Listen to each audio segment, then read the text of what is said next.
క్రీస్తునందు ప్రియమైన సహోదర సహోదరులారా, మీకందరికీ శుభవందనం తెలుపుచున్నాను.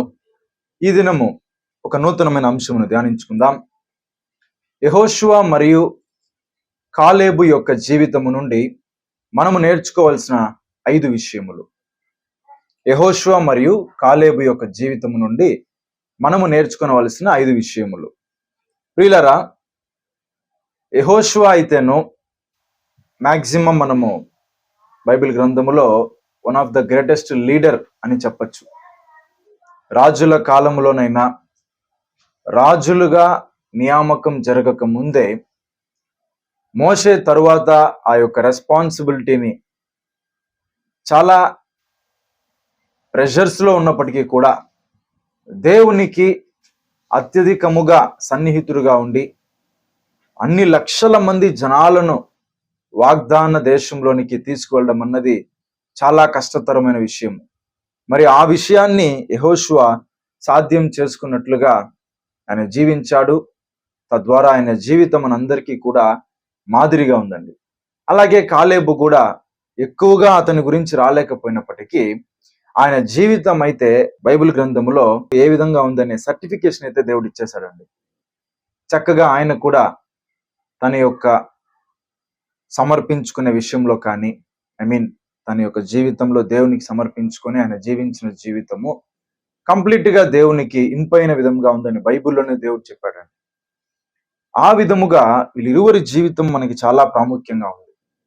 ముఖ్యంగా ఒక సన్నివేశం తీసుకొని మనము ఈ పాఠములు ధ్యానించుకుందాం. మనందరికీ తెలిసిన ఒక సిచ్యువేషన్ అండి. సో మోషే ఉన్న టైంలో గోత్రమునకు ఒకరి చొప్పున 12 గోత్రముల్లో 12 మందిని దేవుడు ఎన్నుకోమని చెప్పి ప్రధానులను ఎన్నుకొని వాళ్ళని వేగు చూడడానికి కనానుకు పంపిస్తాడు. దానికి ఇవ్వబడిన టైం వచ్చి 40 రోజులు. సో ఆ 40 రోజులు వేగు చూసుకోవడానికి వెళ్ళిన పరిస్థితిని మనం చూస్తాము. 13వ అధ్యాయము, సంఖ్యాకాండం 13వ అధ్యాయము మొదటి 2 వచనాలు చదువుకుందాం. మొదటగా సంఖ్యాకాండం 13వ అధ్యాయం మొదటి 2 వచనాలు. యెహోవా మోషేకు ఈలాగున సెలవిచ్చెను, నేను ఇజ్రాయేలులకు ఇచ్చుచున్న కనాను దేశమును సంచరించి చూచుటకు నీవు మనుషులను పంపుము. వారి పితరుల గోత్రములలో ఒక్కొక్క దాని నుండి ఒక్కొక్క మనుషుని మీరు పంపవలెను. వారిలో ప్రతివాడు ప్రధానుడై ఉండవలెను. ఓకేనా? సో కనాను వీళ్ళ ప్రామిస్ ల్యాండే కనానే కదా. సో దానికి ఇది ఒక హై ప్లాన్ అండి. ఎందుకంటే ఎవరో దేశం అది, ఎవరెవరో ఉంటారో వాళ్ళందరినీ వీరు జయించేం చేసుకోవాలదే, వీరి దేశముగా వారు స్వాధీనం చేసుకోవడం అన్నది పెద్ద విషయము. సో దానికి ఎక్కడైనా కానీ వారు జరగాలంటే ఫస్ట్ ఏం చేయాలి? తప్పనిసరిగా ఆ యొక్క రాజ్య బలం ఏమని తెలుసుకోవాలి, ఆ రాజ్యం యొక్క పరిస్థితి ఏమని తెలుసుకోవాలి. ఇవన్నీ తెలుసుకోవాలంటే వేగు చూడడం కంపల్సరీ అండి. సో దానికోసము అలాగనే ఒకరిద్దరు పోయేది కూడా సరిపోదు. అందుకే దేవుడు ఏం చేశాడండి, అక్కడ 12 మందిని దేవుడు ఎన్నుకొని పంపించాడండి కనానుకు. అప్పుడు ఎవరెవరిని పంపించాడు దేవుడు? చూడండి 5వ వచనం చదవండి.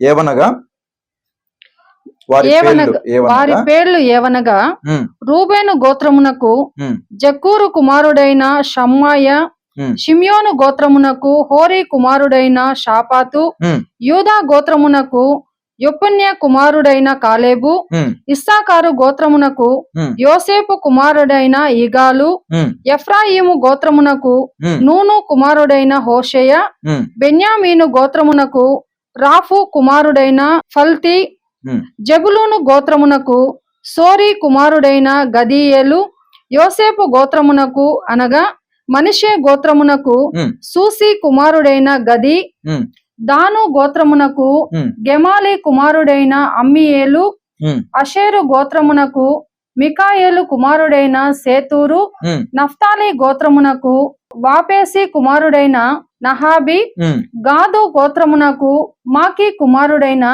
గెయువేలు అనునవి. చాలండి. సో ఈ 12 మందిని మోషే సెలెక్ట్ చేయడం జరుగుతుంది, వీళ్ళని పంపించడం జరుగుతుంది. సో అక్కడ ఎఫ్రాయిము గోత్రమునకు నూను కుమారుడైన హోషేయ అంటే అది ఎవరంటే యెహోషువ. సో మోషే ఏం చేస్తాడు? హోషేయ అనబడిన అతనికి యెహోషువ అనే పేరు పెడతాడు. యెహోషువ అనే పేరుకి అర్థము లార్డ్ ఈజ్ సాల్వేషన్, దేవుడే రక్షకుడు అన్నట్లుగా. అంటే సో యేసుక్రీస్తుకు ఒక పోలికగా కూడా ఈయన యొక్క లైఫ్ స్టైల్ని తీసుకోవడం జరిగిందండి. సో ఆ రీతిగానే యెహోషువ యొక్క పీరియడ్లో, ఎందుకంటే మోషే కనాను స్వతంత్రించుకోలేని పరిస్థితి, అయితే యెహోషువ నాయకత్వంలోనే దేవుడు ఏం చేశారంటే 20 లక్షల పైబడి 30 లక్షల లోబడి ఉన్న జనాలను వాగ్దాన దేశమునకు తీసుకువెళ్ళడం జరిగింది ప్రియులారా. సో వీళ్ళందరినీ రక్షించింది ఎవరండి? యెహోషువ. సో ఇప్పుడు 12 గోత్రం నుంచి 12 మందిని పంపించడం జరిగింది. ఇప్పుడు వీళ్ళందరూ వెళ్ళి ఆ యొక్క రూట్స్ అన్ని కూడా మోసే చెప్తాడు. అధ్యాయం మీరు చదివితే మీకు అర్థమవుతుంది. సో అలా వీరు వెళ్ళినప్పుడు ఒక 10 మంది మాత్రము, ఓకేనా, వారందరూ కూడా ఆ యొక్క కనాన్ యొక్క పరిస్థితిని తెలుసుకొని, అలాగే వస్తూ మీరేం చేయండి, అక్కడి పండ్లను తీసుకురండి అని మోసే చెప్తున్నట్లుగా వారు వచ్చేటప్పుడు ఆ పండ్లను తీసుకొస్తారండి. చూడండి 23వ వచనం చదవండి. వారు ఎష్కోలు లోయలోనికి వచ్చి అక్కడ ఒక గెలల గల ద్రాక్ష చెట్టు యొక్క కొమ్మను కోసి దండెతో 2 మోసిరి.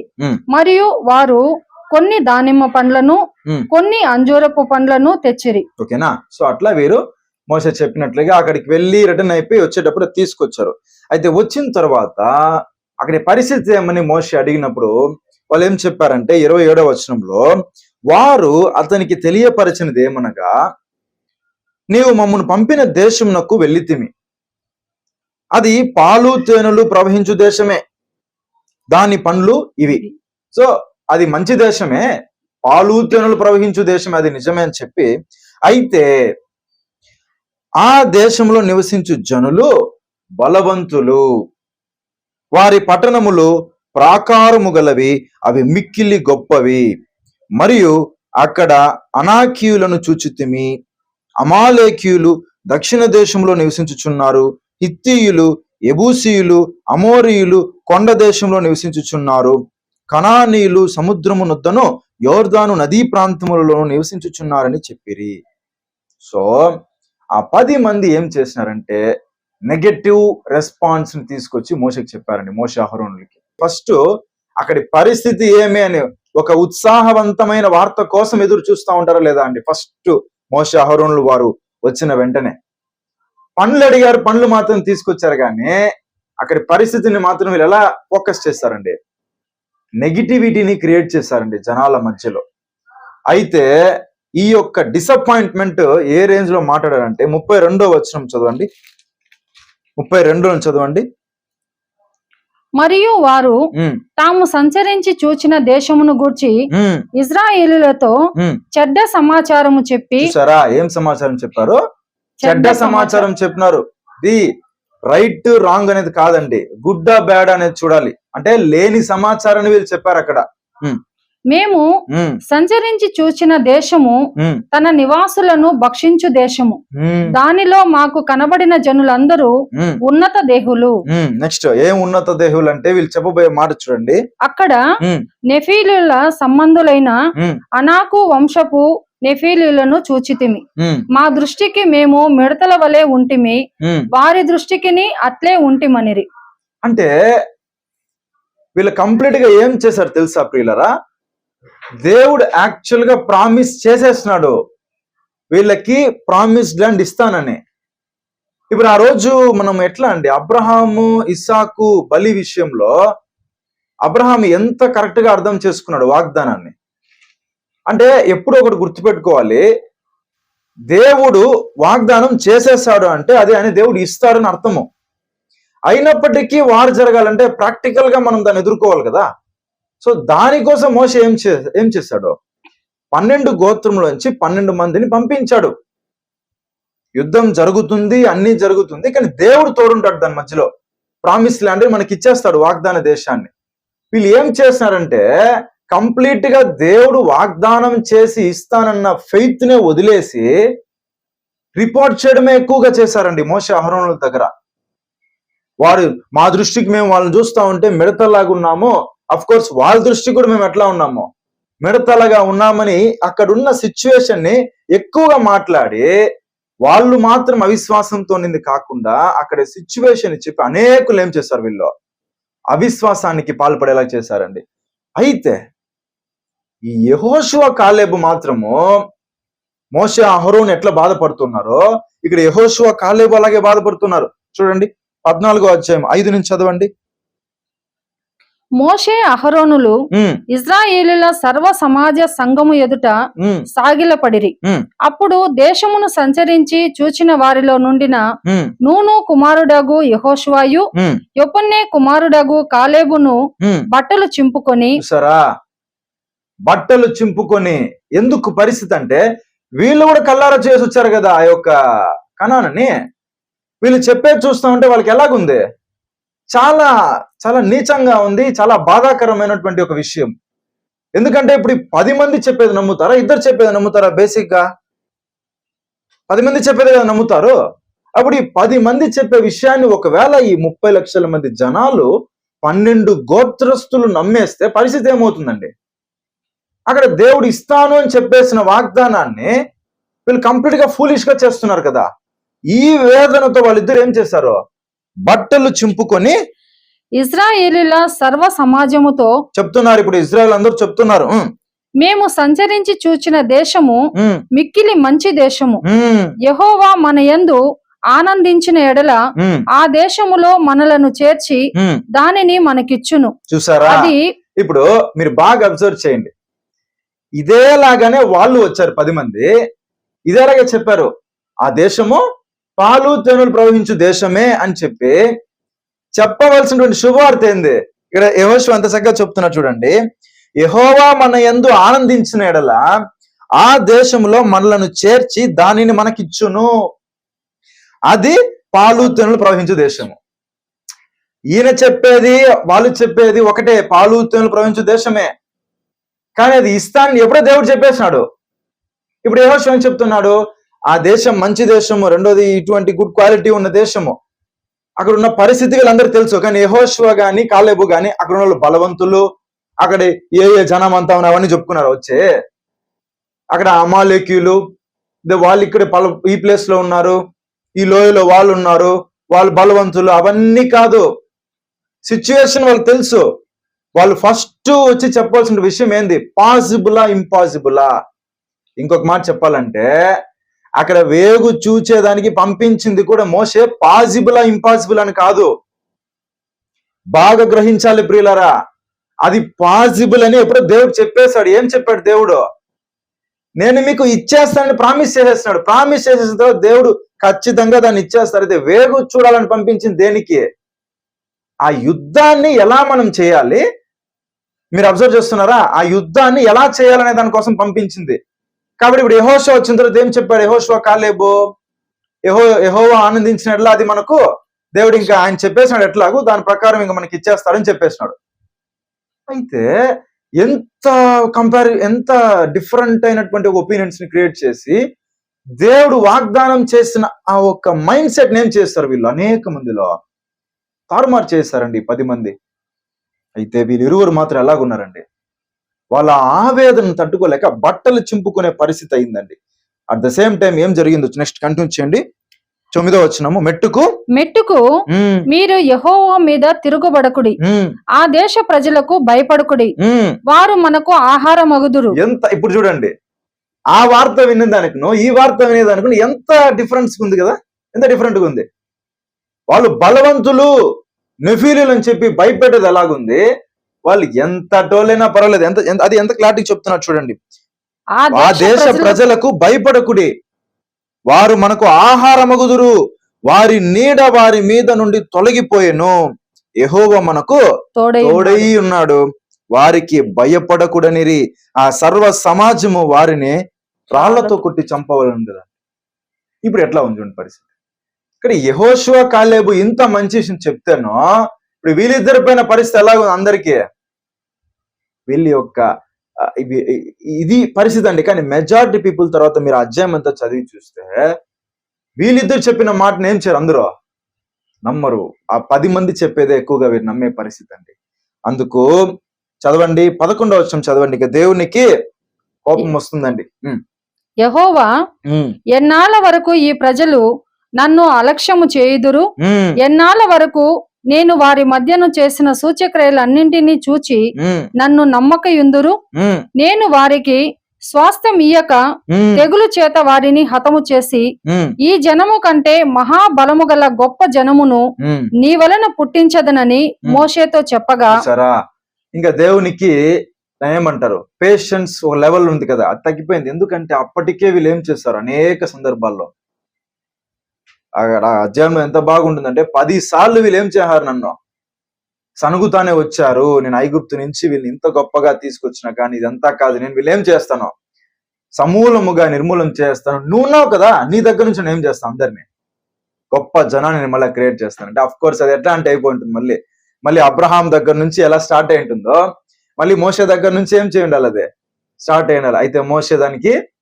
ఒప్పుకొనక దేవునితో బ్రతిమలాడతాడు, దేవా నువ్వు అలా చేసేస్తే చూసే అదర్ నేషన్స్ అన్ని ఈ లోకస్తులు ఎలాగనుకుంటారో, వీళ్ళ దేవుడు అక్కడ నుంచి వాగ్దానం చేసి తీసుకొచ్చాడు, కానీ అది ఆయన కనాన్లోకి వాళ్ళని తీసుకోక చేతకాక వాళ్ళని ఏం చేసినాడు, అరణ్యంలోనే ఆయనే వాళ్ళని చంపేసినాడు అని అనుకుంటారు. అది నీ నామానికి మహిమ కాదు, ఇది వరకు ఎన్నోసార్లు వీళ్ళు నువ్వు ఏం చేసినావో క్షమించినవి, ఒక్కసారి క్షమించు అని కోరుకుంటాడు.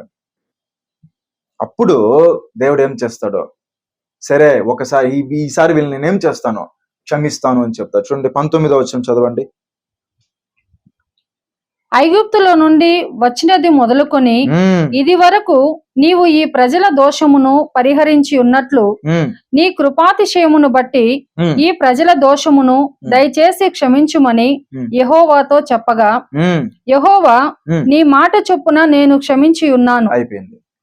ఆ ఒక్కని ప్రార్థన వినేసి దేవుడు ఏం చేశాడు, మళ్ళీ ఓకే నువ్వు చెప్తున్నావు వీళ్ళని ఏం చేద్దన్నావు, నిర్మూలం చేద్దని నేను క్షమిస్తాను. అయితేనో దేవుడు ఏం చేశాడు తెలుసా, చదవండి 26వ వచనం చదవండి. మరియు యెహోవా మోషే అహరోనులకు ఈలాగు సెలవిచ్చెను, నాకు విరోధముగా సనుగుచుండు ఈ చెడ్డ సమాజమును నేను ఎంతవరకు సహింపవలెను.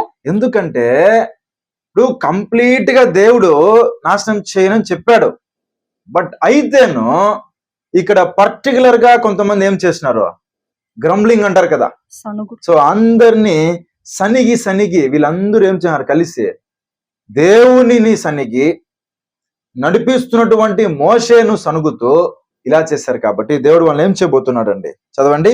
నాకు విరోధముగా సనుగుచుండు ఈ చెడ్డ సమాజం నేను ఎంతవరకు సహింపవలేను. ఇశ్రాయేలీయులు నాకు విరోధముగా సనుగుచున్న సనుగులను వినియున్నాను. నీవు వారితో యెహోవా వాక్కు ఏదనగా, నా జీవము తోడు మీరు నా చెవిలో చెప్పినట్లు నేను నిశ్చయముగా మెడల చేసేదను. మీ శవములు ఈ అరణ్యములోనే రాలును. మీ లెక్క మొత్తం చొప్పున మీలో లెక్కింపబడిన వారందరూ, అనగా మళ్ళీ లెక్క చొప్పున లెక్కింపబడిన అందరంటే ఎవరు, ఆ సనిగినటువంటి వారు, అనగా 20 ఏండ్లు మొదలుకొని పై ప్రాయం కలిగి నాకు విరోధముగా సనిగిన వారందరూ రాలిపోదురు. సో ఏది ఏమైతేనో కంప్లీట్ గా మోషే చెప్పిన మాటను బట్టి కంప్లీట్ గా నాశనం చేయకపోయినా సనిగిన వారిని మాత్రం దేవుడు ఏం చేయలేకపోతున్నాడు, సహించలేకపోతున్నాడు అండి. అయితే వీటన్నిటికీ కారణం ఎవరుంటే ఆ 10 మంది. ఆ 10 మంది కూడా ఒకవేళ ఇదే మంచి న్యూస్ చెప్పింటే అందరూ ఏం చేస్తుంటారండి, వీళ్ళెవ్వరు నాశనం అయ్యేదానికి స్కోపే లేదు అసలు. ఇద్దరి వల్ల సాధ్యమైన రిపోర్టు 10 మంది వల్ల సాధ్యం కాలేదు. కారణం అక్కడున్న పరిస్థితిని వాళ్ళు బాగా రిపోర్ట్ గా చూసినందువల్ల అని చెప్పేదానికంటే వాళ్ళు దేవుని పైన ఏం లేదు, విశ్వాసము లేదు అనేది మనం ఇక్కడ అర్థం చేసుకోవాలి ప్రియులరా. ఆఫ్ కోర్స్ అక్కడ బలవంతులు ఉండొచ్చు, అది యెహోషువ కూడా చూస్తుంటాడు, కాలేబు కూడా చూస్తుంటాడు. కానీ ఇక్కడ వీళ్ళకి వాళ్ళకి ఏం డిఫరెన్స్ అంటే, వీరు విశ్వాసముతో ఉన్నారు దేవుని వాగ్దానం పట్ల. కాబట్టి ఇది మనం అర్థం చేసుకోవాలి ప్రియులరా. దేవుడు వాళ్ళందరినీ మీరు గమనిస్తే అందరినీ దేవుడు నాశనం చేసేస్తాడు, ఒక తెగుళ్ళు చేత అందరూ నాశనం అయిపోతారండి. చూడండి 37వ వచనం చదవండి.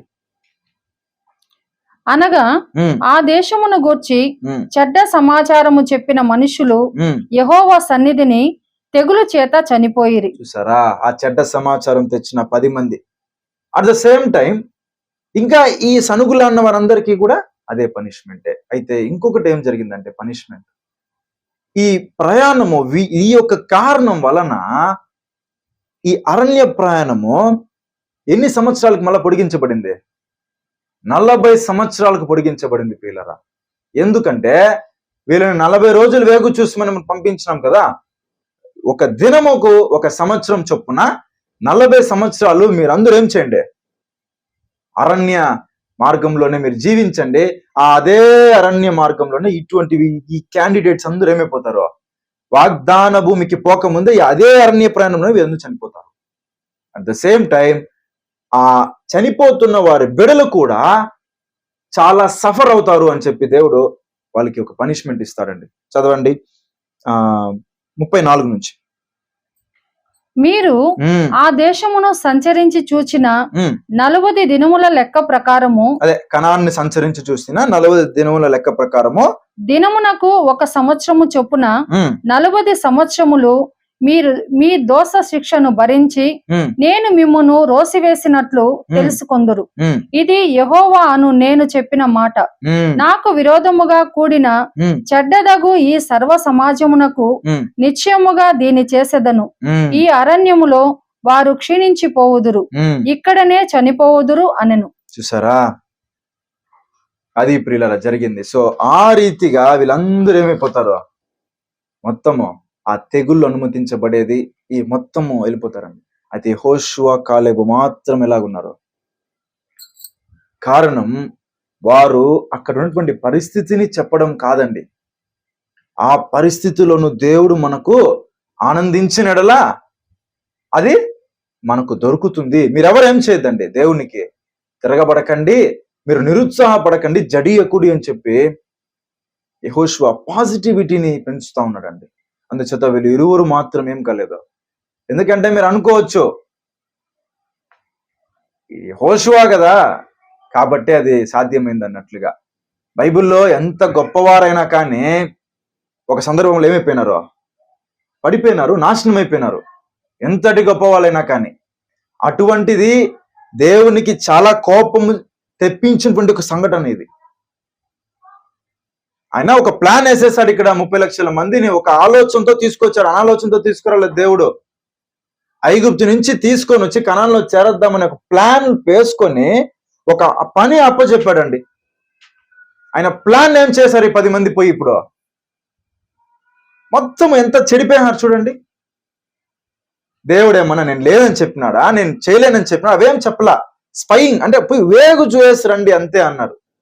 చూసుకొని చెప్పింది ఒక పని అయితే వీళ్ళు ఇచ్చిన రిపోర్టు ఎక్స్ట్రాడినరీ రిపోర్టు. అవన్నీ దేవుడు చేయాలని ఎక్కడ చెప్పినాడా? కాబట్టి ఎటువంటి మిస్టేక్ జరిగిన ఈ పెద్ద ప్లాన్ లో ఒకరు యెహోషువ మిస్టేక్ చేసిన ఏమైతుంది? యెహోషువకు అదే పనిష్మెంట్. మోషే ఏం చెప్పినాడు? బండతో మాట్లాడు, కొట్టద్దు అన్నాడు. మాట్లాడని చెప్పాడు. బండతో కొట్టిన దానికి మోషేకి ఏం లేదు, వాగ్దాన భూమికి చేరే అవకాశం లేదు. అప్పుడు మోషే దగ్గరనే దేవుడు ఎలాగున్నాడు కనిపిస్తా ఉంది కదా. అప్పుడు యెహోషువ కానీ కాలేబు కానీ ఎలా వాళ్ళు ఇరువురు ఆ నుంచి రిటర్న్ వచ్చేటప్పుడు ఎంత మాట్లాడుకొని ఉంటారండి. రిటర్న్ లో కాలేబు ఇలాగుంది పరిస్థితి, ఇక్కడేమో అట్లున్నారు, కానీ ఏమైనా కానీ దేవుడు మనకు తోడుంటారు. ఆ రిటర్న్ జర్నీలో ఫస్ట్ వాళ్ళిద్దరు ఏం చేసుకొని ఉండాలా? బూస్టింగ్ చేసుకొని ఉండాలి ఒకరినొకరిని.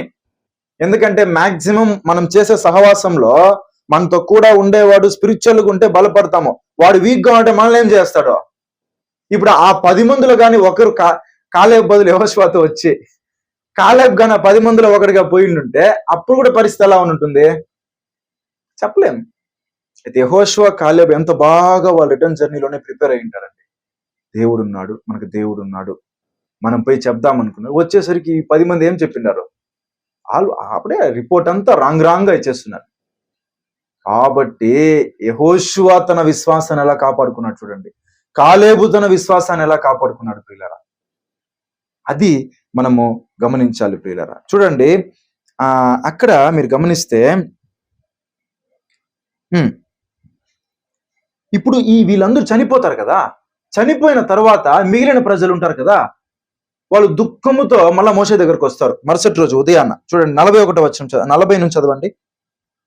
వారు ఉమ్, ఉదయమున లేచి ఉమ్. ఆ కొండ కొన మీదకెక్కి ఎవరంటే అదే ఆ మిగిలిన జనాలు. ఎందుకంటే పై వచనం మీరు చూస్తే వాళ్ళు దుఃఖపడి ఉంటారు అనమాట. ఈ మాటలంతా మోసే చెప్తాడు, ఈ మారి జరిగిపోయింది, అందరూ ఏమైపోయినారు, అంతా చనిపోయినారు. ఈ మాట అంతా చెప్పిన తర్వాత వాళ్ళు చాలా దుఃఖపడతారు.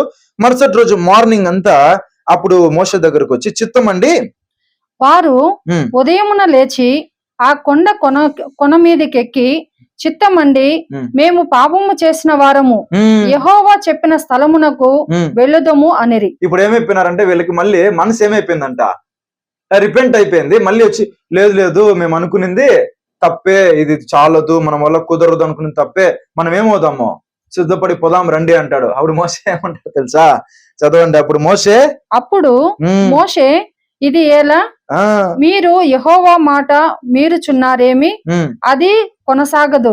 ఉమ్, యెహోవా మీ మధ్యను లేడు గనుక ఉమ్. మీ శత్రువుల ఎదుట హతము చేయబడుదురు. ఎందుకంటే అది ఎట్లా అవుతుంది, మీరు ఇప్పుడు వచ్చి చెప్తా ఉంటే, యెహోవా ఏం లేదు అసలు. ఐ మీన్ యెహోవా ఇప్పుడు ఆయన ముందున్నటువంటి మైండ్ సెట్ లో ఇప్పుడు లేడు.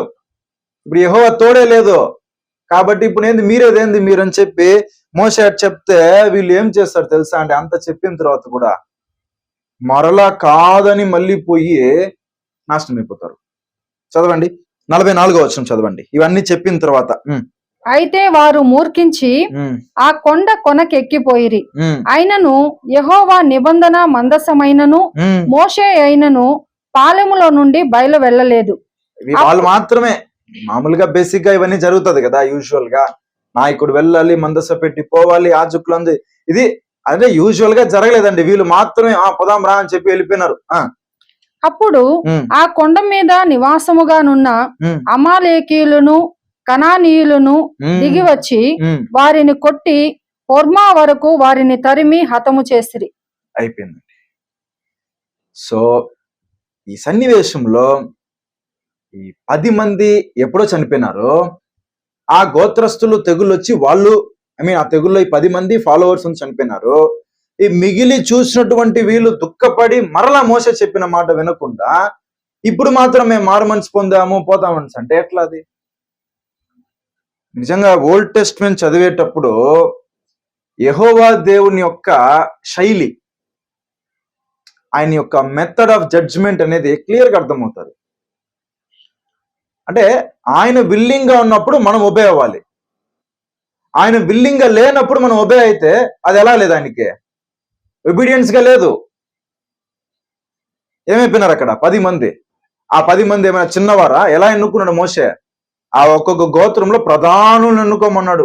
ప్రధానులు అంటే నాట్ ఓన్లీ ఫిజికల్, వాళ్ళ స్పిరిచువల్ గా కూడా అన్ని చూసి మోసే ఏం చేస్తుంటాడు, వాళ్ళని పంపించుంటాడు. అయితే 10 మంది పోయినారా లేదా? అయితే ఇక్కడ మనం అబ్జర్వ్ చేయాల్సింది యెహోషువ, కాలేబు, వారి ఇద్దరి ఆ ఒక సాక్ష్యమే అందరూ నమ్మి ఉంటే ఇంత పెద్ద జరిగి ఉండేది కాదు. ఓకే, నమ్మినారా నమ్మలేదు పక్కన పెడితే, వాళ్ళు ఇరువురు మాత్రం తమ యొక్క విశ్వాసాన్ని ఎలా కాపాడుకున్నారు? ఎందుకంటే ఇది గొప్ప దేవుని యొక్క వాగ్దానం నెరవేరాలి. ఆ వాగ్దాన నెరవేర్పుకు సంబంధించి వీరి యొక్క విశ్వాసందా ఇక్కడ సెంటర్ పాయింట్ అండి. వీరి విశ్వాసందా ముఖ్యం. ఎందుకంటే ఆ కణానికి స్ట్రైట్కి వెళ్ళిపోరు వీళ్ళు. వెళ్ళే దారంతా ఏం చేసుకోవాలి? ఇంకా యుద్ధములను దాటుకుని వాళ్ళు అక్కడికి వెళ్ళాలి. అయితేను యెహోషువ ఒకే మాట చెప్పాడు, యెహోవా ఆనందించినడలా ఇది మనకు దొరుకుతుంది, దేవుడు ఇస్తాడు అన్నాడు. సో అటువంటి సన్నివేశంలో మనం నేర్చుకోవాల్సిన పాఠములు 5 ఉన్నాయండి. అందులో మొదటిది ఏమంటే, దేవుడు ఈ యెహోషువని ఒక లీడర్ గా చేయడానికి ఈ యొక్క సంఘటనలన్నీ దేవునికి కారణమైందండి. దేవుడు యెహోషువ యొక్క లీడర్షిప్ కి సంబంధించి ఇవన్నీ కారణమైంది. గమనిస్తే దాదాపు ఒక 20 years దగ్గర ఐగుప్తులో ఉన్నట్లుగా, అలాగే ఒక 40 years అరణ్యములో ఉండి, ఎందుకంటే టోటల్ గా 110 years యెహోషువ యొక్క లైఫ్ స్పాన్, 110 సంవత్సరాలు బతికాడు యెహోషువ. సో అందులో అదొక 20, ఇదొక 40 సంవత్సరాలు పోతే ఆ తర్వాత ఎంతకాలం ఉన్నాడు ఆయన ప్రామిస్డ్ ల్యాండ్ లో? దాదాపు 50 సంవత్సరాలు యెహోషువ వాగ్దాన భూమిలో ఆయన నివసించి చనిపోవడం జరిగిందండి. అయితే ఆ ఒక ఇయర్స్ ఉన్నాయి చూసినారా, ఆ ప్రామిస్ ల్యాండ్కి వెళ్ళిన తర్వాత అంతా, సో ఆ టైం అంతా ఎవరు లీడర్ అండి? సో యెహోషువ లీడర్ గా ఉన్నాడండి. సో అటువంటి లీడర్షిప్ ని దేవుడు యెహోషువకి ఇవ్వడానికి ఎంతకాలం పట్టింది? 60 ఇయర్స్ పట్టింది. సో మొదటి విషయం ఏమంటే, దేవుడు మనకి ఒక గొప్ప బహుమానాన్ని ఇవ్వాలి అని అంటే దానికి ముందు మనము ఓపికతో ఉండాలి, మనం సహనముతో ఉండాలి. మన పరిస్థితులు ఏ విధంగా ఉన్నప్పటికీ మన విశ్వాసాన్ని దేవుని పైన పెట్టుకోవాలి. ఇప్పుడు 10 మంది విశ్వాసం లేకండి, అది యాక్చువల్లీ కారణం విశ్వాసం లేక. అయితే అదే దానికి ఎదురుపోయినారు. వీళ్ళకి ఎలా సాధ్యం అనిపించింది అంటే విశ్వాసము. ఇది ఒకటేనా? మోర్ దెన్ 30 ప్లేసెస్ అండి. ఇలా యెహోషువ చేతికి నాయకత్వం వచ్చిన తర్వాత 30 కంటే పైబడినటువంటి రాజ్యాలను ఏం చేశాడు యెహోషువ? జయించి వెళ్ళాడండి. ఒక సిచ్యువేషన్ తప్పితే ఆయన దేవుని యొక్క సజెషన్ తీసుకోకుండా ఉన్న దాని వలన పొరపాటు జరిగింది కానీ, బట్ అదర్ దాన్ దట్ మిగతా మొత్తం విషయంలో కూడా యెహోషువ యొక్క విశ్వాసాన్ని స్టేబుల్ గా అంటే చాలా కరెక్ట్, ఎక్కడ కూడా హెచ్చుతో కావలేదు, విశ్వాసం కోల్పోలేదండి. విశ్వాసాన్ని బలముగా కాపాడుకున్నాడు, స్థిరముగా కాపాడుకున్నాడండి. అందుచేత యెహోషువని ఏం చేశాడు దేవుడు? మోషే తర్వాత ఒక గొప్ప నాయకుడిగా చేశారండి. ఎందుకంటే ఇప్పుడు జరిగిన సిచ్యువేషన్ మోషే ప్రాణంతో ఉన్నాడు. ఆ మోషే చనిపోయిన తరువాత ఎవరండి నాయకుడు? నెక్స్ట్ యెహోషువ. ఆయన జీవంతో ఉండేటప్పుడే దేవుడు ఏం చేశాడు? అందరినీ కనానుకు తీసుకువెళ్ళాడండి. సో దీని ద్వారా మనకేం పాఠం అంటే, దేవుడు మనకు ఇచ్చినటువంటి గొప్ప పిలుపు, పరసంబంధమైన పిలుపు, అక్కడికి చాలా సింపుల్ గా వెళ్ళాలంటే మనము పొందుకోలేము. విశ్వాసముతో మన యొక్క పోరాటాన్ని మనం పోరాడాలి. పౌలు చెప్తాడు కదా, విశ్వాస సంబంధమైన పోరాటమును, అది ఓకేనా? ఆయన పోరాడాడు, ఆయన పరుగును కడముట్టించాడు, ఆయన కొరకు జీవకీటం ఉంచబడిందని ధైర్యంగా చెప్పగలిగాడండి. ఎందుకంటే ఇక్కడ లిటరల్ గా జరుగుతాయి, బట్ యేసుక్రీస్తు తర్వాత మనందరిది ఏం పోరాటం అండి? ఆత్మీయమైనటువంటి ఒక పోరాటం. అందుకే పౌలు గారు మంచి పోరాటాన్ని పోరాడండి అని చెప్పారు. కాబట్టి మనము ఇక్కడ 110 ఇయర్స్ యెహోషువ పర సంబంధమైన పిలుపు కోసము అంత సర్టిఫికేట్ కాపాడుకోలేదు. కేవలం ఈ లోకంలో ఇప్పుడు ఏమైందండి, ఆయన 40 సంవత్సరాలు దేవుని దగ్గర నమ్మకంగా ఉన్న దాని వలన ఎంత 50 సంవత్సరాలు బాగున్నాడు అంతే. ఈ రిజరెక్షను తర్వాత యెహోషువకి దేవుడు గొప్ప పోస్ట్ ఇవ్వబోతాడు అనేది ఆయనకి తెలీదు. కానీ యెహోషువ ఈ లైఫ్ స్పాన్ వరకే మనం జీవించబోతున్నామని తెలిసి కూడా ఎలా జీవించాడు? ఆ 40 సంవత్సరాల కష్టతరములో బతికాడండి యెహోషువ. అయితేను ఆయన దేవునికి నమ్మకంగా ఉండుటను బట్టి దేవుడు యెహోషువకు ఆ బహుమానం ఇచ్చాడండి. మనం జీవించేదే 60-70 సంవత్సరాలే.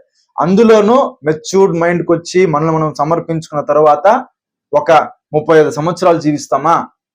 లేదా అంతలోపలే మన ప్రాణమే పోయిందంటే పరిస్థితి ఏమి? అయితే జీవించేంత కాలములో శ్రమలు, ఇబ్బందులు, ఇరుకులు ఇవన్నీ వచ్చేది దేని సంబంధించి వస్తుంది? మనకి విశ్వాస సంబంధమైన పరీక్ష జరుగుతుంది. ఆ పరీక్షలో మనం ఎలా నిలబడాలి? యెహోషువ లాగా నిలబడాలండి. ఎందుకంటే దేవుడు మనకు తోడున్నాడు.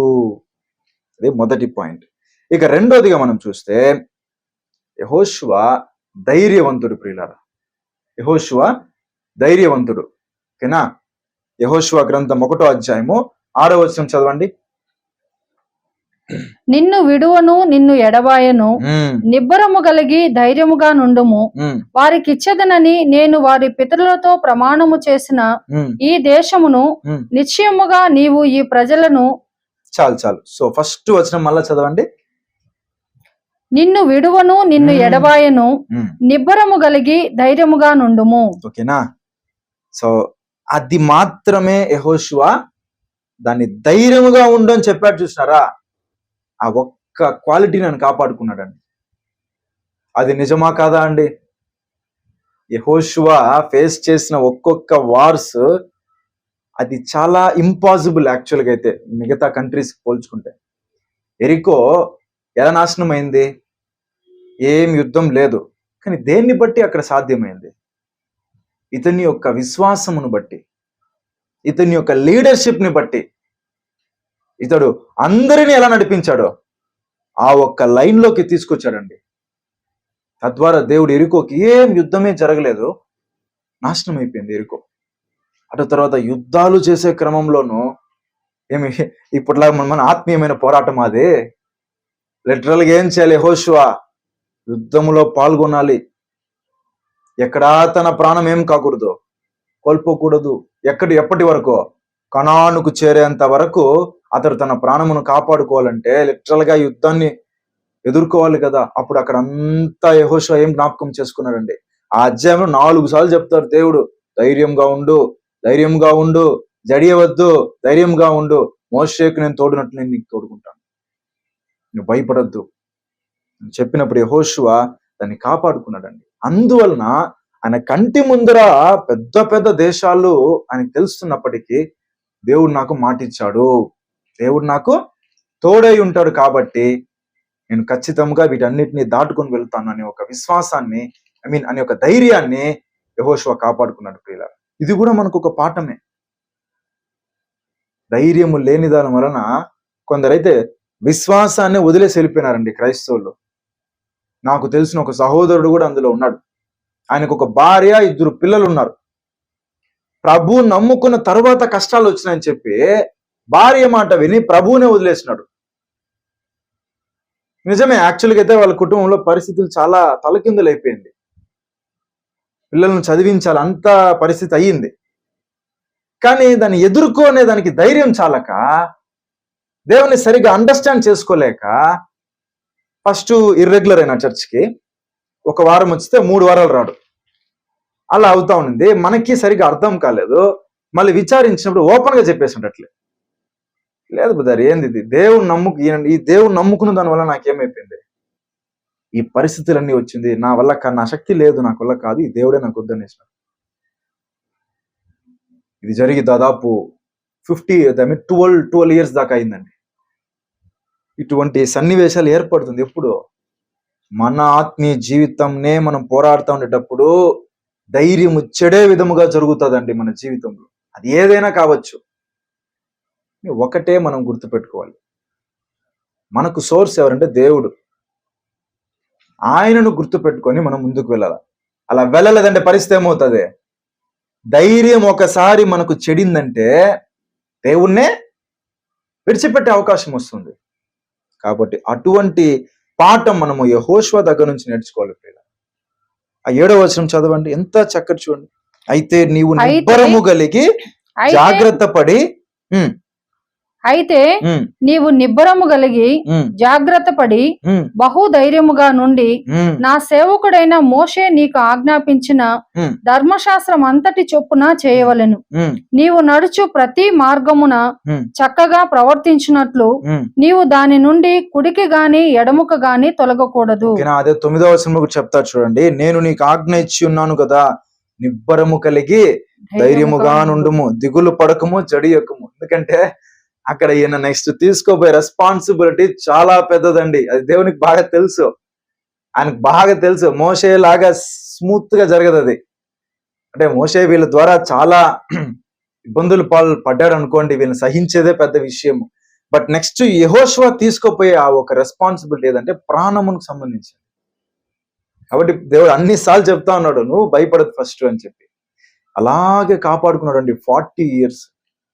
ఎంత గొప్ప విషయం తెలుసా అది. కాబట్టి ఇది కూడా మనకు గొప్ప పాఠం అండి. ఇక 3వదిగా మనం చూస్తే, యెహోషువ ఎక్కడ కూడా తన పోరాటంలో ఆగిపోలేదు.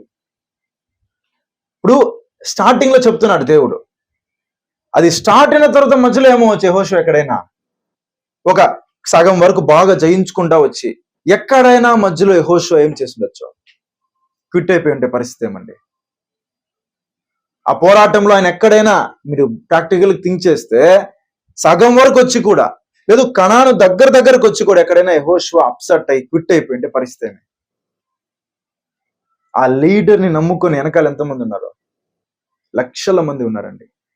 అయితే యెహోషువ పరిపూర్ణముగా నేను ఏం చేయాలి, దేవుడు నాకు ఇచ్చినటువంటి పనిని నేను చేయాలని అని ఏం గ్రహించాడంటే, ఫస్ట్ దేవుడు తనను ఎందుకు ఎన్నుకున్నాడో ఆ పర్పస్ ని గ్రహించాడు. రెండోది, దేవుడు ఆయనే ఎందుకు పిలిచాడో ఆ పిలుపును దేవుడు గ్రహించాడు. యెహోషువ గ్రహించాడు. సో మనము ఈ రోజు అదే అర్థం చేసుకోవాలి. మనము ఈ పోరాటములో మధ్యలో వదిలేస్తే మన యొక్క పర్పస్ ఏమని మనం ఏం చేయలేదు, గ్రహించలేదు. మన హై కాలింగ్ ఏమని మనం గ్రహించలేదు. ఎక్కువ సార్లు మేము ఇంట్లో ఈ యొక్క విషయాన్ని తలుచుకుంటా మాట్లాడుతూ ఉంటామండి. అది బాధ వచ్చినా, లేదా ఏదైనా సమస్య జరిగినా, ఫస్ట్ ఏదైనా శోధన అనుమతించబడినా, ఏదైనా ఎక్కువగా మాట్లాడుకునే అంశం ఉంటే అది ఇదే. ఏమైనా కానీ దేవుడు కొద్ది రోజుల తర్వాత మనకి ఇవ్వబోయే శరీరమేమే మహిమా శరీరము. మనల్ని దేవుడు పిలిచింది పర సంబంధమైన పిలుపుకు. వెళ్ళిపోయినామంటే మళ్ళీ ఇంక ఇవేమి మనకు అంతే లేదు. అంటే మన పర్పస్ అది, మన కాలింగ్ అది. పర్పస్ ఏంది? రాజులైన యాజక సమూహముగా దేవుడు మనల్ని పిలిచాడు. ఊరికే దేవుడు ఇప్పుడు మనల్ని పిలిచి మనకు జీవకిరీటం ఇచ్చి కూర్చొని పెట్టేది మాత్రమే కాదు, మనకు దేవుడు ఒక రెస్పాన్సిబిలిటీ ఇచ్చాడండి. అదిదా ఆయన పర్పస్. ఇప్పుడు మనల్ని పెట్టుకొని దేవుడు నెక్స్ట్ ఏం చేయబోతున్నాడు? 1000 years లో ఆయన ఒక రాజ్యమును స్థాపించబోతున్నాడు. ఆ రాజ్య వారసులుగా దేవుడు మనల్ని ఆకర్షించాడు. నాకు ఎదురింట్లో ఉండే వాళ్ళని కానీ, మీ పొరుగు వారిని, ఇరుగు వారిని కానీ, మీ బంధు జనాంగంలో మరి ఎంతో మందిని దేవుడు పిలవలేదే. కాబట్టి ఇది పర్పస్ అండి. యెహోషువ గ్రహించాడు అది. మీలాగా మాలాగా మనం సులభంగా కూర్చొనే పోరాటం కాదు అది. ఒక రాజ్యం జయించేస్తే మళ్ళా ఇంకొక వారు, అదైపోతే మళ్ళీ ఇంకొక వారు చేయాలి. వారు చేయడం అంటే చిన్న విషయమా? అది ఎంతెంత స్ట్రాటజిక్ గా చేశాడండి. కొన్ని వార్స్ అయితే ఎంతో బాగా చేశాడండి. అటువంటి విషయంలో మధ్యలో కానీ యెహోషువ ఎక్కడైనా ఆగి ఉంటే ఆయన ఈరోజు మనకేం ఈ యొక్క ఇజ్రాయెల్ అంతా నడిపించిన యెహోషువ అని మనం చెప్పుకోలేం. అయితే ఆయన వన్ ఆఫ్ ద అని చెప్పండి, one of the greatest leader అని చెప్పాలంటే యెహోషువ అని ఓల్డ్ టెస్టమెంట్. దావీదు కూడా చేశాడండి. సౌలు 1000 మందిని చంపితే దావీదు 10,000 మందిని చంపాడు. ఆ ఘనత ఆయనకి ఉంది. బట్ మోస్ట్ వార్స్ చేసింది ఎవరు? యెహోషువ ఆ విధంగా చేసుకుంది. అది వెనకాల ఎంతమంది లక్షలు. ఎందుకంటే దావీదున్న కాలంలో యెరూషలేములో జనాలు ఉంటే వారికి పోయేది వీళ్ళు. ఇక్కడ వీళ్ళకి ఏం లేదు, అర్థమవుతుందని అందరూ అరణ్య ప్రదేశం, వీళ్ళకి ఏం నివాస స్థలం లేదు, ఏమీ లేదండి. ఇప్పుడు యెహోషువనో లేకపోతే వీళ్ళని జయించేస్తే నెక్స్ట్ ఎవరిని వేసేయచ్చు? అందరూ వచ్చే వెనకనే జనం అందరు ఉంటారు. ఎందుకంటే వాళ్ళు ఎక్కడికి పోతే వీళ్ళ వెనకాల మందస పెట్టి, దావీదు కాలంలో అవన్నీ ఆడునింది ఆలయంలో ఉంటాయి. వీళ్ళ కాలంలో ఎక్కడుంది? అక్కడే ప్రత్యక్ష గుడారము. అంతే. అది ఆ టైంలో అన్ని చోట్ల వీళ్ళు మోసుకుంటా పోవాలి. అటువంటి క్లిష్టమైన పరిస్థితుల్లో యెహోషువ మధ్యలో ఎక్కడ ఏం చేయలేదు, ఆగిపోలేదు. ప్రియులారా, మన పోరాటం విషయం కూడా అలాగే ఉండాలి. 7వ వచనంలో ఎంత బాగా చెప్తా ఉంది చూడండి. అయితే నీవు నిబ్బరము కలిగి జాగ్రత్త పడి బహుధైర్యముగా నుండి నా సేవకుడైన మోషే నీకు ఆజ్ఞాపించిన ధర్మశాస్త్రం అంతటి చొప్పున చేయవలెను. నీవు నడచు ప్రతి మార్గమున చక్కగా ప్రవర్తించినట్లు నీవు దాని నుండి కుడికి గాని ఎడమకు గాని తొలగకూడదు. అది మనము పాఠంగా తీసుకోవాలి ప్రియులారా. ఇక 4వదిగా మనం చూస్తే యెహోషువ ఇజ్రాయేలీయులందరికీ కూడా గొప్ప మాదిరిగా నిలిచాడండి. ఆ పర్టికులర్ టైంలో. ఈరోజు మనకు మాదిరే. ఆ పర్టికులర్ టైంలో యెహోషువ ఆ 30 లక్షల మంది ఇజ్రాయేలీయులకు ఆయన ఒక మాదిరిగా ఉన్నాడు. ఎందుకంటే మోషే కాలంలో వచ్చేటప్పుడు వీళ్ళు మధ్యలో ఏం చేశారండి? విగ్రహారాధన చేయడానికి ప్రయత్నించారా లేదా?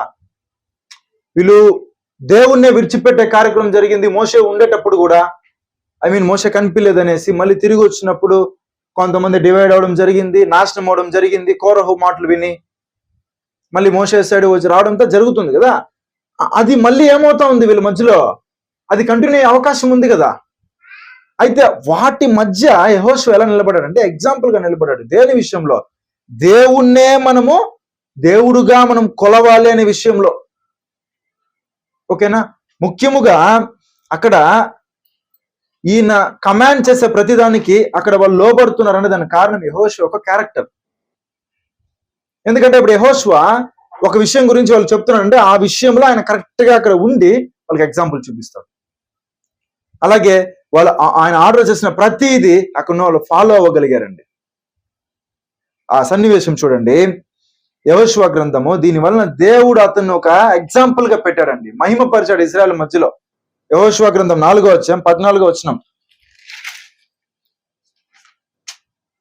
ఆ దినమున యెహోవా ఇశ్రాయేల్ అందరి ఎదుట యెహోషువను గొప్ప చేసెను గనుక వారు మోషేను గౌరవించినట్లు అతని బ్రతుకు దినములన్నింటను అతని గౌరవపరచిరి. చూసారా, దేవుడే ఏం చేశాడు, ఫస్ట్ అధ్యాయంలో నువ్వు షేక్ అవ్వద్దని చెప్పాడు. చూసారా, ఇక్కడ వచ్చేసరికి యెహోషువ క్యారెక్టర్ దేవుడు చూసి ఇశ్రాయేలు అందరి మధ్యలో ఆయనను గొప్ప చేశారండి. తద్వారా అందరూ ఏం చేస్తున్నారు, మోషేకి ఎట్లయితే రెస్పెక్ట్ ఇచ్చారో అదే విధంగా యెహోషువకు రెస్పెక్ట్ ఇవ్వడం స్టార్ట్ అయిందండి. సో ఆ రీతిగా ఒక ఎగ్జాంపుల్ గా ఉన్నాడు. చూడండి, అదే యెహోషువ గ్రంథం 10వ అధ్యాయము 12 నుంచి చదవండి. 10వ అధ్యాయం 12 నుంచి. ఇక్కడ మనకు తెలుసు కదా, సో ఆ గిబియోన్ లో జరుగుతున్న ఒక వార్ గురించి కానీ, ఆ టైంలోనే అప్పుడు యెహోషువ ప్రార్థన చేయంగా సూర్యుడు ఆగిపోవడం జరుగుతుంది. అది తెలుసు కదా, ఆయన ప్రార్థన చేస్తాడు. చూడండి, ఎక్కడి నుంచి చదువుతారంటే 11 నుంచి చదవండి. మరియు వారు ఇశ్రాయేలీయుల ఎదుట నుండి బెత్ హోరేనుకు దిగిపోవు త్రోవను పారిపోవుచుండగా వారు అజేకాకు వచ్చు వరకు యెహోవా ఆకాశము నుండి గొప్ప వడగండ్లను వారి మీద పడవేసెను. శత్రు దేశముల గురించి కనుక వారు దాని చేత చనిపోయిరి.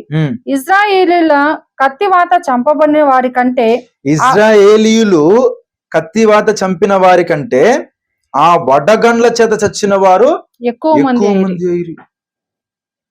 నెక్స్ట్ ఇప్పుడు యెహోషువ ప్రార్థన నెక్స్ట్ మీరు వినండి. యెహోవా ఇశ్రాయేలీయుల ఎదుట అమోరీయులను అప్పగించిన దినమున ఇశ్రాయేలీయులు వినుచుండగా యెహోషువ యెహోవాకు ప్రార్థన చేసెను, సూర్యుడా నీవు గిబియోనులో నిలువుము, చంద్రుడా నీవు అయ్యాలోను లోయలో నిలువుము. జనులు తమ శత్రువుల మీద పగ తీర్చుకొను వరకు సూర్యుడు నిలిచెను, చంద్రుడు ఆగెను అను మాట యాషారు గ్రంథములో వ్రాయబడి ఉన్నది కదా. చూసారా, అదే విధముగా జరిగిందండి. చదండి, సూర్యుడు ఆకాశ మధ్యమున నిలిచి ఇంచుమించు ఒకనాడెల్లా అస్తమింప త్వరపడలేదు. యెహోవా ఒక నరుని మనవి వినిన ఆ దినము వంటి దినము దానికి ముందే గాని దానికి తరువాతనే గాని ఉండలేదు. నాడు యెహోవా ఇశ్రాయేలుల పక్షముగా యుద్ధము చేసెను. అప్పుడు యెహోషువయు అతనితో కూడా ఇశ్రాయేలు అందరూ గిల్గాల్లో ఉన్న పాలెంలోనికి తిరిగి వచ్చి, సో ఈయన చేసిన ప్రార్థనను దేవుడు ఏం చేశారండి, ఆలకించాడు. కారణం ఏమి, ఆయన యొక్క క్యారెక్టర్. ఏలియా ప్రార్థన చేస్తే వర్షం ఆగిపోయింది, మళ్ళా వర్షం వచ్చింది. అక్కడేం ఏలియాదే, ఆయన యొక్క జీవితం ఒక విధానం అండి. అట్లా యెహోషువ అక్కడ పర్టికులర్ గా దేవుడు నేను అన్నిసార్లు చెప్పింది అక్కడ వినలేదండి. అన్నిసార్లు చెప్తారు యెహోషువకి ఫస్ట్ అధ్యాయంలోనే, నువ్వు ఇట్లా నడవాలా, నువ్వు భయపడకూడదు, నేను నీకు తోడుంటాను, నా సేవకుడు మోషే నీకు చెప్పిన దాని ధర్మశాస్త్రాన్ని నువ్వు నీ కుటుంబం ఫాలో అవ్వాలి, నువ్వు అందరినీ ఫాలో చేయించాలి. చాలా స్ట్రైట్ గా మాట్లాడుంటాడు దేవుడు అక్కడ కదా. అంతా ఫాలో అవ్వడం దేవుడు చూశాడు. ఆయన ప్రేయర్ చేయగానే ఆకాశం ముందున్న దేవుడు ప్రార్థించిన వెంటనే సూర్యుడినే ఆపేయడమేంది, చంద్రుణ్ణే ఆపేయడమేంది. ఇంత గొప్ప కార్యము జరుగుటం బట్టి ఇశ్రాయేలీయులందరికీ యెహోషువ ఎలా కనిపిస్తున్నాడండి, ద బెస్ట్ ఎగ్జాంపుల్ గా నిలబడ్డాడండి. దేని మూలముగా, ఆయన యొక్క విశ్వాసము, ఆయన యొక్క ధైర్యము, ఆయన యొక్క క్యారెక్టర్. ఆ విధముగా మనము కూడా ఉన్నామా అనేది జ్ఞాపకం చేసుకోవాలి ప్రియులారా. చదవండి మరి ఒక సన్నివేశం, యెహోషువ 24వ అధ్యాయము 14 చదవండి. యెహోషువ 24:14. ఇక్కడ ఏమంటే విగ్రహారాధన చేసే విషయం గురించి చెప్తున్నాడండి. కాబట్టి మీరు యెహోవా యందు భయభక్తులు గలవారై ఆయనను నిష్కపటముగాను సత్యముగాను సేవించుచు మీ పితరుల నది అద్దరిని ఐగుప్తులోను సేవించిన దేవతలను తొలగద్రోసి యెహోవానే సేవించుడి. నెక్స్ట్ కంటిన్యూ చేయండి. యెహోవాను సేవించుట ఉమ్, మీ దృష్టికి కీడని తోచిన ఎడల ఉమ్, మీరు ఎవరిని సేవించెదరో, ఉమ్, నది అద్దరిని మీ పితరులు సేవించిన దేవతలను సేవించెదరో, ఉమ్, అమోరీయుల దేశమున మీరు నివసించుచున్నారే ఉమ్, వారి దేవతలను సేవించెదరో ఉమ్. నేడు మీరు కోరుకొనుడి. ఇది చెప్తున్నాడు, ఆప్షన్ ఇచ్చేస్తున్నాడు యెహోషువ వాళ్ళకే. మీరు ఫస్ట్ ఆఫ్ ఆల్ ఇది చేయకూడదు, మీ ఇష్టం. మీరు యెహోవాను సేవించుట మీ దృష్టికి కీడని మీకు అనిపిస్తే మీరేం చేసుకోవచ్చు, మీకు నచ్చిన దేవుణ్ణి మీరు దేవతలను మీరు కోరుకొని మీరు వాళ్ళని కావాలంటే సేవించుకోండి. మీరెవరిని సేవింప కోరినను ఉమ్, నేనును నా ఇంటి వారును ఉమ్. యెహోవాను సేవించదము అనెను. చూసారా, మీకు మీరు చేయకూడదని నేను చెప్తున్నా, మీకు ఇష్టం వచ్చేయండి, కానీ ఎవరు అట్లా పోయినా నేను నా ఇంటి వారును యెహోవాను యెహోవాను సేవించదము అనెను. ఇలా చెప్పినప్పుడు యెహోషువను అబ్జర్వ్ చేస్తున్న వాళ్ళకి యెహోషువ ఎలా నిలబడ్డాడు, ఎగ్జాంపుల్ గా నిలబడ్డాడండి. ఆల్మోస్ట్ మెజారిటీ తొలగిపోతా ఉన్నారు, మైనారిటీ పీపుల్ దా దేవునికి ఇంపుగా జీవిస్తా ఉన్నారు అన్నప్పుడు వాళ్ళకి ఒక ఎగ్జాంపుల్ గా నిలబడింది యెహోషువనే. తర్వాత ఏం చేస్తాడు చూడండి, 23వ వచనం చదవండి. అందుకతడు అలాగైతే మీ మధ్యనున్న అన్య దేవతలను తొలగద్రోసి ఇశ్రాయేలీయుల దేవుడైన యెహోవా తట్టు మీ హృదయములను త్రిప్పుకొనుడని చెప్పెను. అందుకు జనులు, చూడండి ఇక్కడ ఆయన చెప్పిన మాటకి అలాగే వాళ్ళు లోబడుతున్నారు. చూడండి, అందుకు జనులు మన దేవుడైన యెహోవానే సేవించదము, ఆయన మాటయే విందుమని యెహోషువతో చెప్పిరి. చూసారా, ఈయనేమో ఇలా చెప్పేశాడు, అయితే లాస్ట్ కి వద్దు, మేము యెహోవానే మేము సేవిస్తాము. కారణం అక్కడ యెహోషువ ఒక ఎగ్జాంపుల్ గానే ఉన్నాడండి. ఎందుకంటే మనిషి యొక్క నైజం, కంటి ముందర ఎంత మంచి ఉంటేనో ఒక్క చెడు వచ్చిందంటే దేని పైకి పోతుంది, కన్ను చెడ్డదండా ఎక్కువ ఎగ్జాంపుల్ గా తీసుకొని పోయేది. అది అట్లా అయిపోయిందండి. ఎవరో కాదు, దేవుని బిడలు వ్యభిచారం చేయొద్దు, నరహత్య చేయొద్దని యెహోషువ పోయి చెప్పట్లా వాళ్ళని. ఎంత పెద్ద మిస్టేక్ జరుగుతోంది అక్కడ, దేవుని నమ్మే విషయంలోనే మిస్టేక్ జరిగిపోయిందంటే అప్పుడు అది ఎవరు, అన్యస్తుల వాళ్ళందరూ మన ఇజ్రాయేలీయులే. ఆ పరిస్థితిలోనూ నెగిటివిటీని ఎగ్జాంపుల్ తీసుకునే దానికి ఉన్నారు ముందు. అయితే వాటి మధ్య యెహోషువని ఎలా చూపిస్తున్నాడండి, అక్కడ ఒక మాదిరిగా పెట్టాడు ప్రియులారా. ఇక ఈ విధముగా ఎగ్జాంపుల్ గా కూడా మనం జీవించాలనేది కూడా మన మైండ్ లో ఒకటి ఉండాలి. సంఘములో కుటుంబం ఫస్ట్, తర్వాత అది ఎక్కడ కనిపిస్తుంది, సంఘంలో, సమాజంలో. మనము ఇంకొకరికి మాదిరిగా ఉండాలి. ఇక్కడ 10 మంది 100 మందికి మాదిరిగా ఉంటేనే రేపు దేవుని రాజ్యంలో ఎంతమంది ముందర వాళ్ళు నిలబడతాడండి, లోకం ముందర నిలబడతాడు. సంఘంలో మనకు సాక్ష్యం లేదనుకోండి, కుటుంబంలో సరైన సాక్ష్యం లేదనుకోండి, మనం సమాజంలో సాక్ష్యం లేదనుకోండి, ఆ రోజు యెహోషువ అనే దేవుడు వాళ్ళందరి మధ్యలోనే పోయి రెస్పెక్ట్ చేసినట్టు మనం చేస్తాడా దేవుని రాజ్యంలో? కుదరదు. పౌలు చెప్పేది చూస్తే చాలా స్ట్రాంగ్ గా ఉంటుంది కదా. క్యారెక్టర్లెస్ వాళ్ళు ఎవరైనా సంఘంలో ఉంటే ఫస్ట్ వాడిని తీసి లాస్ట్ లో పెట్టిందని చెప్తారు పౌలు. కాకపోతే వాడు చెడిపోకుండా ఉండేదానికి వాడితో పోయి వందనాలు చెప్పండి అంటాడు పౌలు.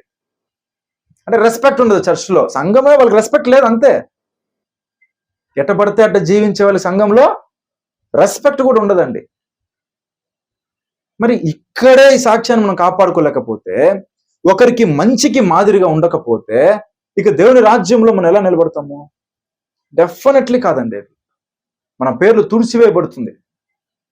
కాబట్టి ఇవన్నీ మనం ఎగ్జాంపుల్ గా తీసుకోవాలి.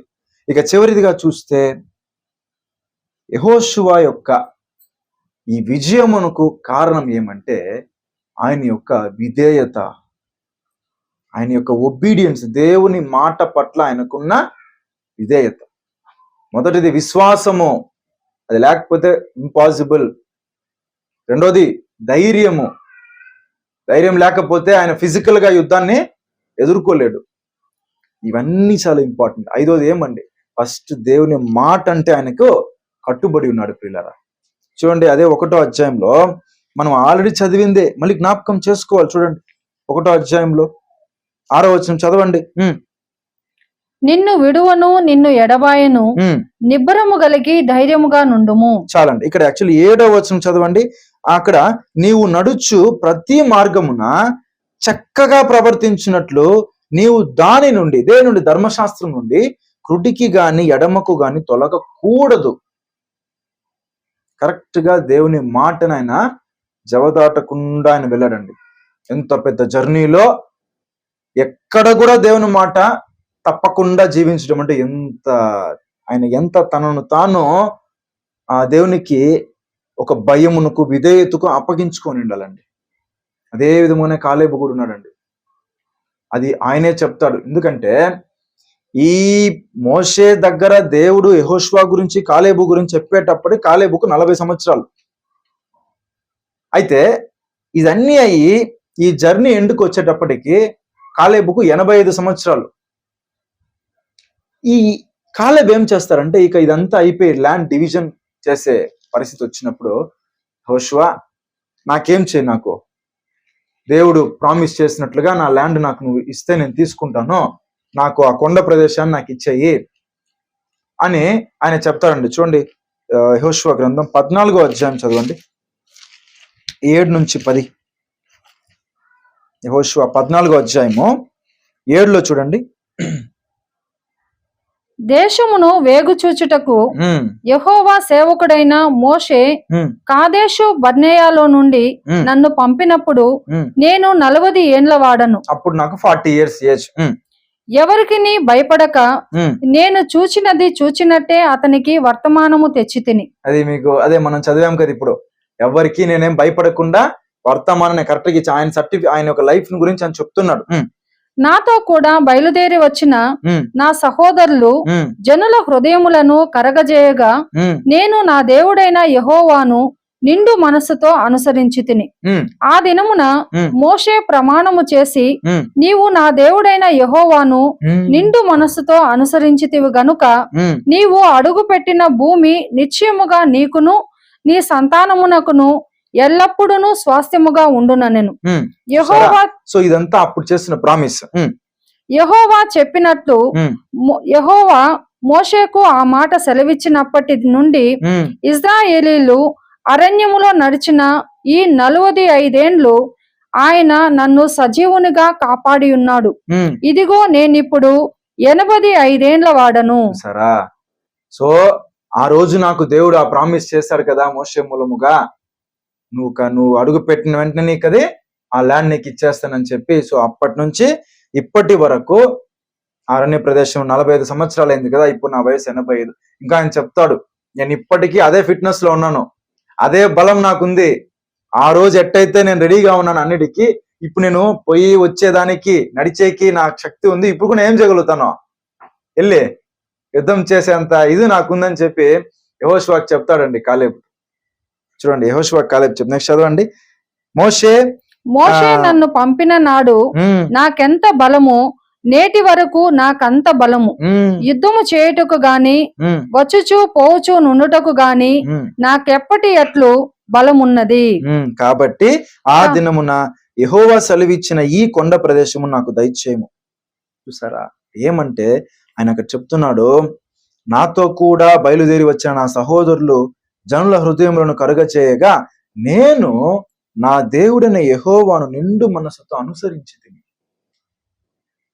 నేను నా దేవుణ్ణి నిండు మనసుతో అనుసరించాను, నేను అన్నిటినీ రీచ్ అయ్యి వచ్చాను. ఇప్పుడు నాకు నువ్వు ప్రామిస్ ల్యాండ్ ఏదైతే ఉందో నాకు ఇవ్వండి.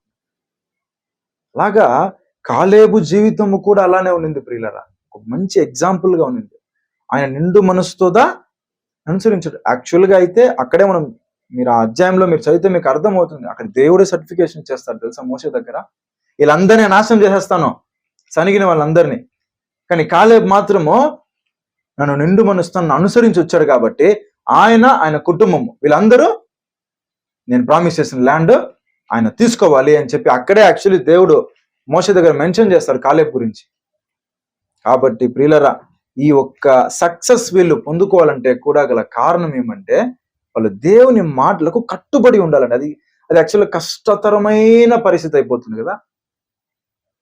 ఆ 40 years టైంలో 45 years ఆ మొత్తం ప్రయాణంలో కూడా వాళ్ళు దేవునికి తమను తాము కట్టుబడి ఉండాలంటే ఎంత వాళ్ళు సెల్ఫ్ డినైల్ వాళ్ళకు ఉండాలండి. విశ్వాసం సడిలిపోయింటేను వదిలేసి ఉండొచ్చు, లేదా వీళ్ళకి విసిగిపోతేను దేవుని మీద వాళ్ళు వదిలేసి ఉండొచ్చు, భయపడినా కానీ దేవుని వదిలేసి ఉండొచ్చు, ఐగుప్తు గుర్తుకొచ్చున్నా దేవుని వాళ్ళు వదిలేసి ఉండొచ్చు. ఇన్ని జరిగి ఉండొచ్చు నెగిటివిటీస్. అయితే కాలేబ్ ఎలాగున్నాడు? అలాగే ఉన్నాడు.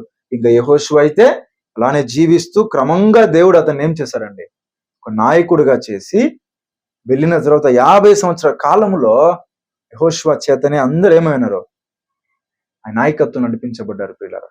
కాబట్టి 5 విషయాలు కూడా ఈ సన్నివేశంలో మనము గుర్తెరిగి మనల్ని కూడా ఆ విధముగా ఇప్పటి పోరాటంలో మనం ఉన్నామండి.